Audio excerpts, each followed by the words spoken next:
Kasih karunia yang dari Allah Bapa, Anaknya Tuhan kita Yesus Kristus dan Roh Kudus memberkati saudaraku sekalian. Amin. Selamat pagi dan salam sejahtera saudaraku. Apa kabarnya? Kembali kita berrenungan pagi hari ini. Firman Tuhan yang menyapa kita dari kitab 1 Yohanes pasal 1 ayat 2. Dikatakan, hidup itu telah dinyatakan dan kami telah melihatnya, dan sekarang kami bersaksi dan memberitakan kepada kamu tentang hidup kekal yang ada bersama-sama dengan Bapa dan yang telah dinyatakan kepada kami. Demikian, saudara-saudaraku. Firman ini berbicara tentang hidup, saudara-saudaraku. Tentu ada banyak rumusan tentang hidup. Ada yang mengatakan hidup itu sederhana. Hidup itu adalah sebuah kesempatan. Hidup itu adalah tantangan. Hidup itu adalah indah dan banyak hal yang disampaikan tentang hidup. Benar atau salah, itu adalah benar, saudara-saudaraku. Namun, ada pemahaman yang lebih dalam lagi tentang kehidupan. Jadi hidup itu bukan hanya sekedar saya bernapas, bisa bernapas atau menghembuskan napas, bukan. Saya bisa bergerak, saya bisa berjalan, atau saya bisa merasakan, dan atau saya bisa melihat. Bukan hanya sekedar di dalam rumusan itu, saudara-saudara. Tetapi ada arti yang lebih dalam lagi tentang hidup. Kita mau lihat contoh. Ketika Allah menciptakan manusia yang pertama, jadi Allah sudah membentuk dengan rupa dan bentuk yang sudah ada. Namun, manusia itu tidak dikatakan menjadi manusia yang hidup kalau hanya bentukan saja. Tetapi ketika itulah Allah menghembuskan rohnya kepada buatan tangan Allah, sehingga manusia itu menjadi hidup.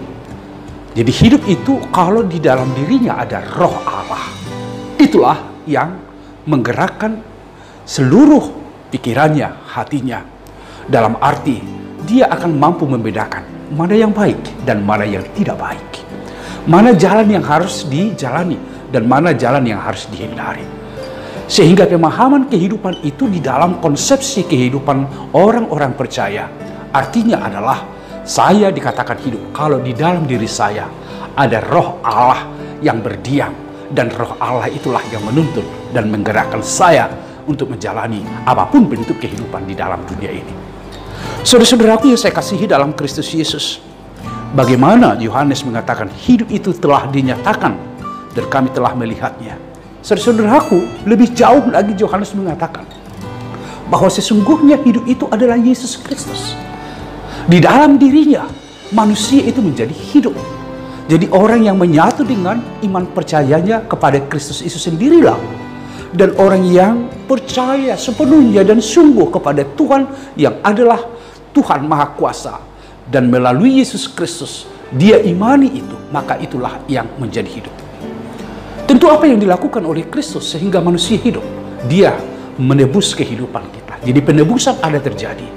Jadi konsepsi kehidupan di dalam pemahaman kita, kalau di dalam diri seseorang ada roh untuk mau mengorbankan dirinya demi keselamatan orang lain.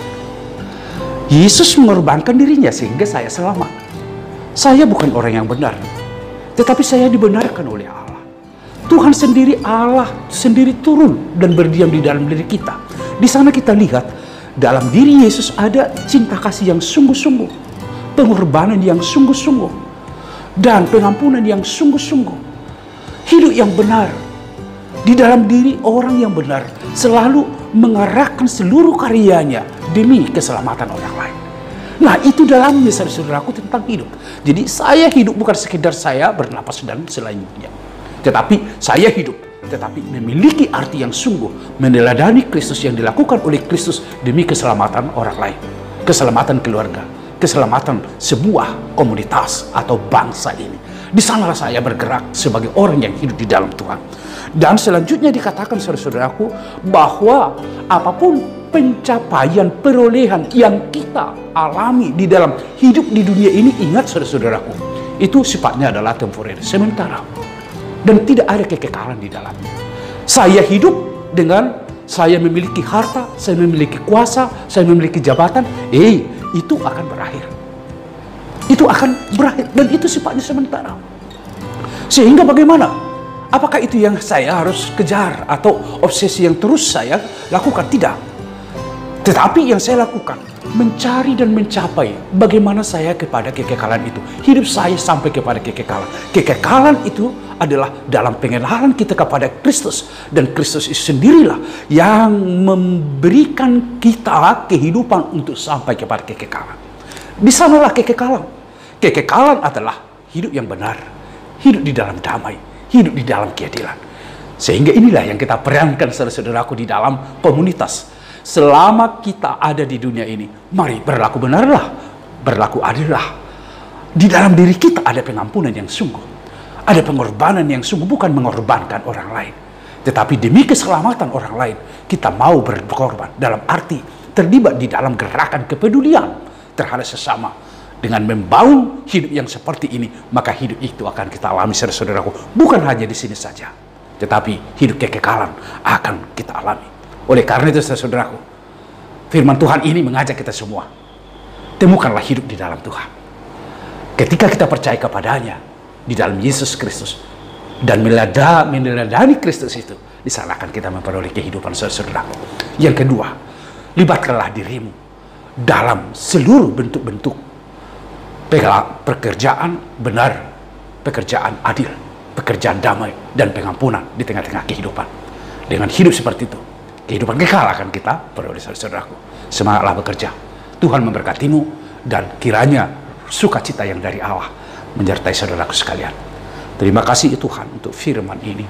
Kami mengetahui apa arti hidup. Boleh saja segala sesuatu kami peroleh di dalam dunia ini, tetapi itu sesungguhnya bukanlah hidup. Hidup yang sesungguhnya dan kekekalan akan kami alami bila kami percaya kepada Tuhan dan meladani Kristus di dalam kehidupan. Berkatilah umatmu yang beraktivitas, bekerja, Tuhan sertai mereka. Teguhkan dan kuatkanlah orang yang sakit, orang yang miskin, dan orang yang dipinggirkan. Biarlah mereka mendapat haknya sebagai orang yang hidup di dalam Tuhan. Terima kasih ya Allah. Terpujilah namamu dalam Yesus Kristus. Anugerah dari Tuhan kita Yesus Kristus, kasih setia dari Allah Bapa serta persekutuan Roh Kudus memberkati saudaraku sekalian. Amin. Saudara-saudaraku, mari hiduplah yang benar, yang adil, dan damai, karena itulah kekekalan. Tuhan memberkatimu.